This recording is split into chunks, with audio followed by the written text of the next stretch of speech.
Russell Brand, today the Met Police in the last few hours, Kevin, have announced that they are launching a police investigation into what they call historic allegations. We don't know who it's from. We don't know which of the stories, whether they're the people who came forward to the Sunday Times and Channel 4, whether they're new people. They haven't explained yet exactly who these accusers are, but it's certainly multiple people. And it takes it to where I've wanted this to go, which is legal due process. We're now going to have a proper police investigation. But what still concerns me about the story is what is going on off the back of the original investigation, which is this sort of huge concerted effort to cancel Russell Brand, who is now doing exactly what I knew he would do. He's exploiting that to say, look, it's all a witch hunt. They're all trying to shut me down. Let's take a little look at his clip on Rumble today.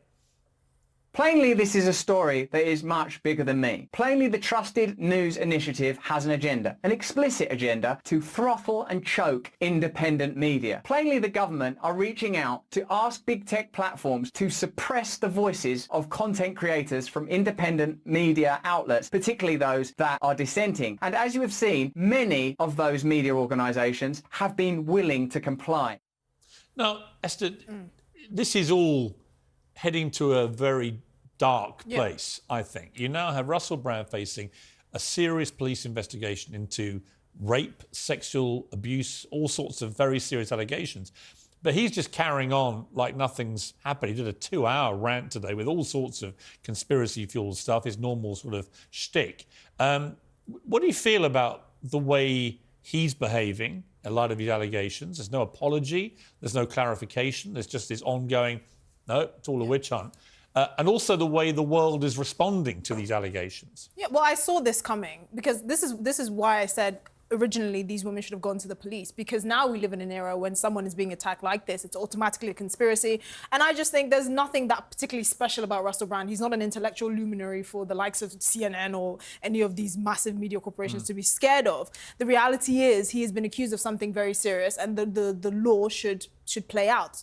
The reality is, at the end of the day, he's going to keep going and saying that this is a conspiracy against him because, like he says, he's maintaining his innocence. So if he's innocent, he's not going to apologise. But Grace, what we have now is you see a trend. Donald Trump sort of started this, really. Boris Johnson has done a bit of it too, where regardless of the allegation or its seriousness, you simply say it's a witch hunt. You simply say it's mainstream legacy media combining with big tech, combining with government, and I'm a victim here. So this kind of turning the thing on its head and using victimhood as a protective shield against this. And they've got millions of people who go along with this. Well, again, you know, I think it's similar to the last story, and you led on from it, in the sense that people like Russell Brand are taking advantage of a climate, basically, of kind of fear and mistrust that exists in our society because of the massive disparities of power that do exist there, right? There is, you know, a massive coordination in terms of the power of a small number of media organisations. It is difficult for smaller media organisations to get through that.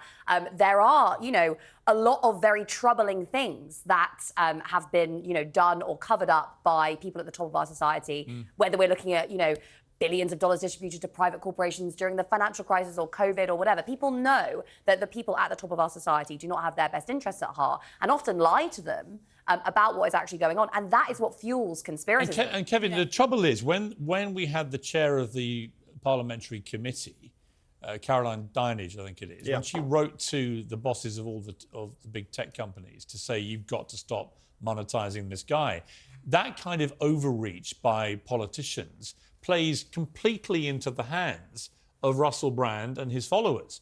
That's like clear evidence of the state trying to overreach, isn't it? I always feel very uncomfortable about politicians using their positions to exert pressure that way. However, if I was running a company, I wouldn't want my ads on his channel at the moment when he's facing these accusations. And one way he's right, it is bigger than him, but not in the way he means. And the way it's bigger is one of the reasons only 1 in every 100 reported rapes in the UK end up in court with a prosecution is because too many powerful men and the authorities have shouted down and not acted in the interests of women. Right. I mean, what is amazing is the BBC revealed a couple of days ago a news story involving a woman who went on the record saying that in Los Angeles he had come into a bathroom where she was, and he'd exposed himself to her and said, I'm going to, sexually have sex with you.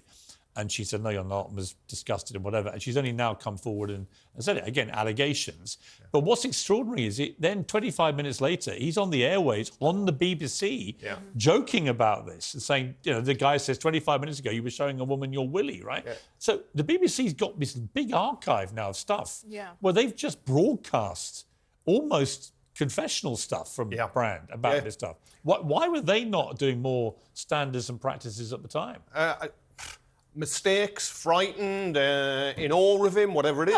Look, his free speech. He was a darling. Yeah, he was a darling of that subsect of British media. Can I put a spanner in the works? Was it because at the time he was a left-wing darling? Exactly. Oh, for goodness sake. Well, but it's true. Well, no, I do. I'm honestly, sorry. Have we not seen any right-wing people who've had, allegations of sexual assault covered up over the last several? We're talking about institutions. You're missing my point.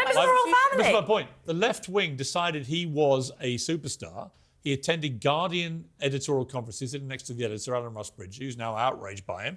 He wrote a column for the Guardian for 7 years. He appeared at their conferences. He edited The New Statesman. He was on all this stuff, right? He was being given, and yet they must have known about the stuff that was going out on the BBC at the same time.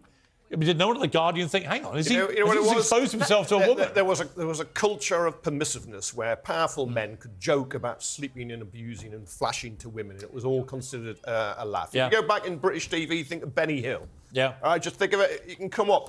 It happened to people on the right too. But I want to make the point, his free speech is not infringed because he can say what he likes. But we cannot say it because of libel laws, which he uses, defamation laws, which he's been very ready to do before. And also there are just legal restrictions now because the police are getting involved. It raises a lot of issues. I'm just glad the police are now investigating because we may get to the bottom of it where it becomes irrefutable, right? Even if there's a proper legal process, I would hope we get to the facts and the truth. That's not to diminish the accusers. They may well all be telling 100% the truth, but we know also, sadly, sometimes accusers do not tell the truth, and we've got to be fair to everyone, whoever they are. Let's turn to John Fetterman, who's this senator in America who's obviously had a lot of health issues, but they've now changed the law. Not the law, but they've changed the rules of the Senate, that you can now, because he says he gets triggered by having to wear certain clothing to work because of his condition, he now can go in dressed like this. And he's been wearing shorts and hoodies and all sorts of stuff.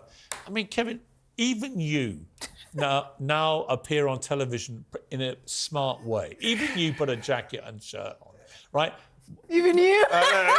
When we drop the standards of things like the US Senate, it'd be like the British Parliament. If we had somebody there saying, I get triggered by wearing suits, and we saw someone coming in shorts and a hoodie, come on. They changed, actually, in the British Parliament, the House of Commons in the Chamber, the rules on having to wear a tie because there was an MP who couldn't fix a tie because of a medical condition. Look, it's between him and his constituents, the people who elect him.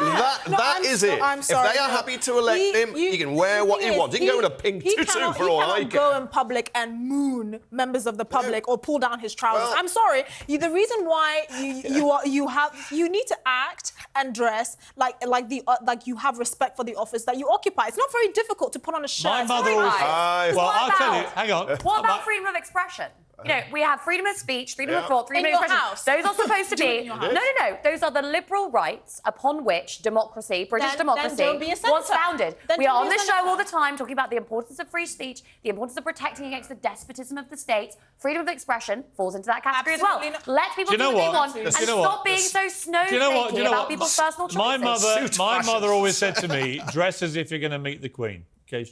Thank you. I would wear what I would always wear. I think if you go to work, dress as if you're going to meet the Queen is a pretty good rule, right? Yeah. But if you're a Republican and you think the Queen is just the same as anyone else, dress as if you're going to meet the president. Well, if he meets the Queen, he can empty a bins dressed like that, can't he? What was funny was the New York Post sent a journalist round to all the top restaurants in New York dressed like him in the hoodie and shorts, and most of them said, "You're not coming in here." So it was very funny.